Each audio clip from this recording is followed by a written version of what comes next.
নমস্কার বন্ধুরা, আমাদের ওয়েব ম্যাথ চ্যানেলের নতুন একটি ভিডিওতে সকলকে স্বাগত।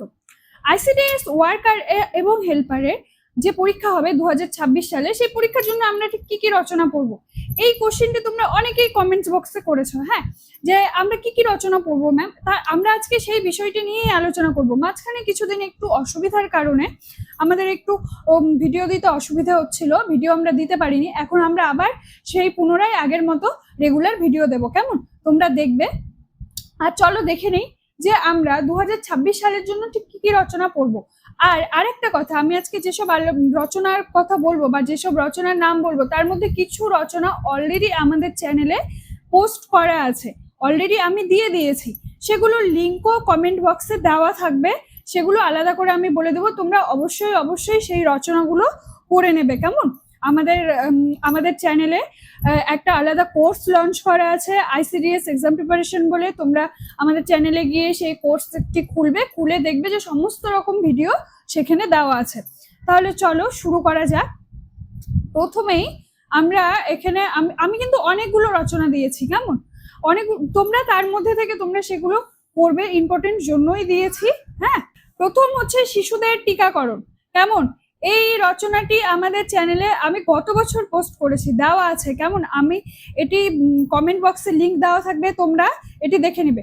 মা ও শিশুর স্বাস্থ্য, একটি শিশুর টিকাকরণ, শিশুদের টিকাকরণ আর একটি শিশুর টিকাকরণ, দুটো আলাদা আলাদা রচনা হিসেবে দেওয়া আছে। শিশুদের টিকাকরণ এখানে একটা কম্প্যাক্ট একটা রচনা দেওয়া আছে, আর এই যে একটি শিশুর টিকাকরণ এখানে 0 থেকে 3 মাস বা তারপরে, হ্যাঁ, 0 থেকে 3 মাস বয়সী শিশুদের যে টিকাকরণ সেটার সম্পূর্ণ ডিটেইলস দেওয়া আছে। 0 থেকে 3 বছর পর্যন্ত হচ্ছে সেটা ডিটেইলস দেওয়া আছে, কিন্তু তার পরবর্তীতে কি কি টিকা শিশুদের দেওয়া হয় সেটারও ডিটেইলস আলোচনা করা আছে, কেমন? তোমরা এটা দেখে নেবে।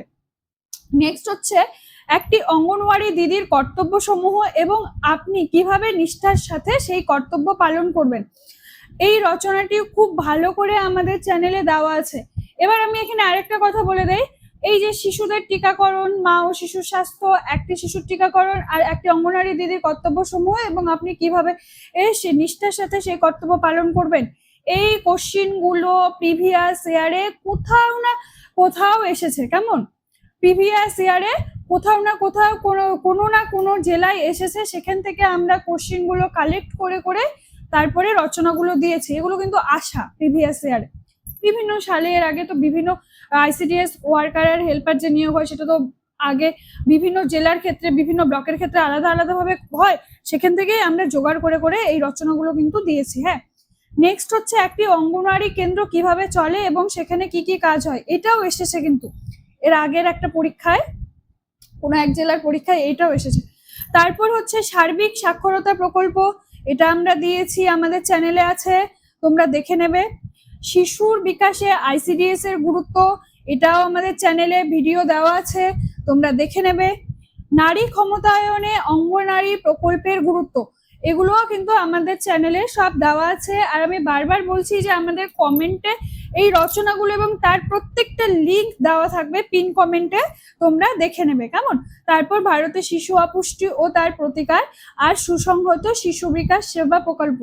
যারা কিছুদিন থেকে, লাস্ট কিছুদিন থেকে, অল্প কিছুদিন থেকে আমাদের সঙ্গে যুক্ত আছো, তোমরা জানো যে এই রচনাগুলো আমি দিয়েছি, তোমরা হয়তো দেখেওছো, কিন্তু এই রচনাগুলো, ওই উপরের দিকে রচনাগুলো হয়তো তোমরা খুঁজে পাচ্ছ না বা তোমরা জানো না আমি দিয়েছি। এগুলো কিন্তু গত বছর আমাদের চ্যানেল থেকে পোস্ট করা হয়েছিল, কেমন? তোমরা একটু দেখে নেবে, লিঙ্ক তো দেওয়াই থাকবে। এবার এই যে আমরা এই রচনাগুলো নিয়ে যেটা আমি বললাম, এই 1 থেকে 10 পর্যন্ত, দেখো এটা সম্পূর্ণটাই কিন্তু অঙ্গনারী কেন্দ্রের উপর বেস করে, যে একটা অঙ্গনারী কেন্দ্রে কি কি হয়, টিকাকরণ সম্পূর্ণটাই অঙ্গনারী কেন্দ্রের উপর বেস করে। আরো কিছু রচনা আমি দেখেছি। হ্যাঁ, তাহলে চলো দেখে নেওয়া যাক আর কি কি রচনা আমি অ্যাড করেছি এখানে।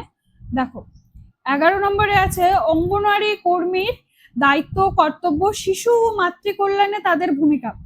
তারপর শিশুর প্রারম্ভিক বিকাশে অঙ্গনওয়াড়ি কেন্দ্রের গুরুত্ব, এটা অত্যন্ত ইম্পর্টেন্ট একটা রচনা, এটা আমাদের দেওয়া নেই, তোমরা যদি চাও বলবে, আমি অবশ্যই দেওয়ার চেষ্টা করব, কেমন?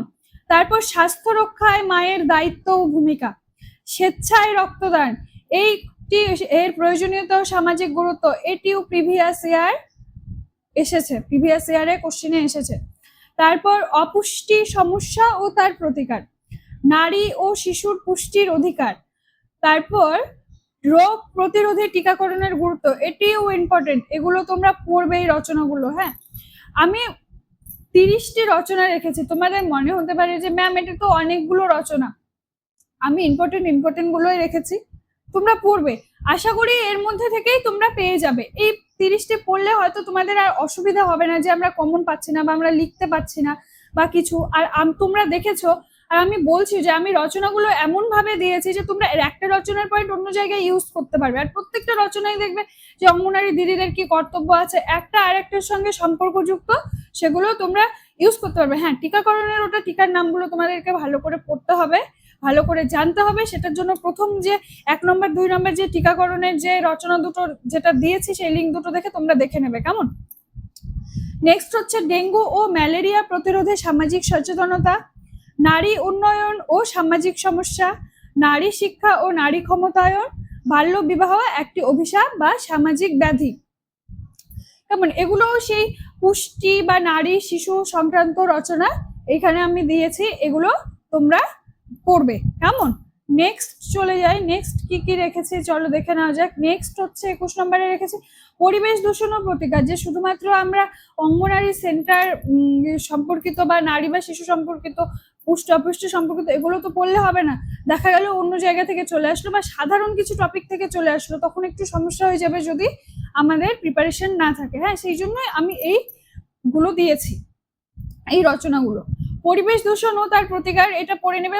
পরিবেশ দূষণ ও তার প্রতিকার সম্বন্ধিত যা কিছু রচনা আসবে সেগুলো এখান থেকে পাওয়া যাবে, কেমন। বিশ্ব উষ্ণায়ন ভীষণ ইম্পর্টেন্ট একটা টপিক। দৈনন্দিন জীবনে বিজ্ঞান, এগুলো আমরা রচনা পড়তে গেলে এগুলো আমরা সবার আগে পড়ি বা ছোটবেলা থেকে আমরা এগুলো পড়ে এসেছি, ওই জন্য খুব একটা অসুবিধা হবে না। হ্যাঁ, তোমরা ভালো কোনো একটা বই দেখে নিয়ে, আমরা কিছু বইয়ের লিঙ্কও কিছু দেওয়া থাকবে, তোমরা দেখে নেবে, একটা ভালো বই নিয়ে তোমরা পড়ে নেবে, কেমন। নেক্সট হচ্ছে ভারতের অর্থনৈতিক উন্নয়নে কৃষি ও শিল্পের ভূমিকা, এটাও প্রিভিয়াস ইয়ার কোশ্চেন। হ্যাঁ, এটাও কিন্তু আগে এসেছে। নগরায়নের ভালো, সরি এখানে মন্দ কথাটা বাদ চলে গেছে, নগরায়নের ভালো মন্দ, কেমন। নগরায়নের ভালো মন্দ এটাও পড়বে। নেক্সট হচ্ছে ছাত্র সমাজ ও সোশ্যাল মিডিয়া, অল্প বয়সীদের উপর সোশ্যাল মিডিয়া, মোবাইল গেম বা ইন্টারনেটের অতিরিক্ত ব্যবহার, ভালো ও ক্ষতিকর প্রভাব, এটা খুব ইম্পর্টেন্ট এখনকার সমসাময়িক পরিপ্রেক্ষিতে, এটি খুব ইম্পর্টেন্ট, এটিও তোমরা অবশ্যই দেখবে, কেমন। নেক্সট হচ্ছে কৃত্রিম বুদ্ধিমত্তা বা এআই, আশীর্বাদ না অভিশাপ, এটা আমি চাইবো যে তোমরা ভালো করে পড়ে যাও। তোমরা যদি এই রচনাগুলো যদি চাও যে আমি এই রচনাগুলো দেবো, তোমরা অবশ্যই কমেন্ট বক্সে জানাবে যে ম্যাম এই রচনাগুলো দেন, আমি দেওয়ার চেষ্টা করবো, কেমন। তোমাদের রেসপন্স না পেলে কি করে দেবো বলো, রেসপন্স করবে, অবশ্যই দেওয়ার চেষ্টা করবে। নেক্সট হচ্ছে ডিজিটাল লেনদেন, যেটা হচ্ছে ক্যাশলেস ইন্ডিয়া বা হচ্ছে যেটা আমাদের ইদানিং যেটা শোনা যাচ্ছে যে ক্যাশলেস ইন্ডিয়া বা ডিজিটাল লেনদেন, যেটা এই সম্পর্কিত রচনা একটা পড়া যেতে পারে। নেক্সট হচ্ছে জাতীয় গৌরব ও বিজ্ঞান মহাকাশ গবেষণায় ভারতের সাফল্য, ইসরো, এই ব্যাপারটা নিয়েও একটা রচনা পড়ে রাখা যেতে পারে যে সাম্প্রতিক ইসরো থেকে কি কি হচ্ছে বিজ্ঞান মহাকাশ গবেষণার ক্ষেত্রে কি কি উন্নতি ভারত লাভ করেছে, এই বিষয়গুলো পড়া যেতে পারে। আর একটা লাস্ট আমি একটা রেখেছি ফিফা ওয়ার্ল্ড কাপ 2026, যেটা কিছুদিন আগে আমাদের ফুটবল ওয়ার্ল্ড কাপ হয়ে গেল, সেটা নিয়েও একটা রচনা আমরা প্রিপারেশন নিয়ে পরীক্ষা হলে যেতে পারি, তাহলে আমাদের কনফিডেন্স লেভেলটাও থাকবে, ভালো হবে, যে আমরা যত আমরা প্র্যাকটিস করব, যত আমরা পড়ে যাব, আমাদের কনফিডেন্স লেভেলটাও হাই হয়ে যাবে, যে আমরা পরীক্ষায় যা আসবে তাই পারবো। কনফিডেন্স লেভেলটা ভালো ঠিক থাকাও একটা ব্যাপার, ঠিক আছে। যত প্রিপারেশন হবে তত ভালো হবে। 30টা দিয়েছে দেখে অনেক ভয় লাগতে পারে যে ম্যাম 30টা রচনা দিয়ে দিল, মানে এতগুলো কি করে পড়বো। তো আমি চাইবো যে তোমরা পড়ো যাতে কোনো অসুবিধা না হয়, কেমন। আর তোমরা যদি রচনাগুলো চাও যে ম্যাম আমাদেরকে এই রচনাগুলো কি কি রচনা তোমাদের লাগবে বা কি কি রচনা দিয়ে তোমাদেরকে আমি হেল্প করতে পারি, সেগুলো তোমরা কমেন্ট বক্সে জানাবে, অবশ্যই আমি দিয়ে হেল্প করার চেষ্টা করব, কেমন। আর আমাদের এই ভিডিওটি ভালো লাগলে অবশ্যই একটি লাইক করে দিও আর চ্যানেলটিকে সাবস্ক্রাইব করে দিয়ে পাশে থেকো। নমস্কার।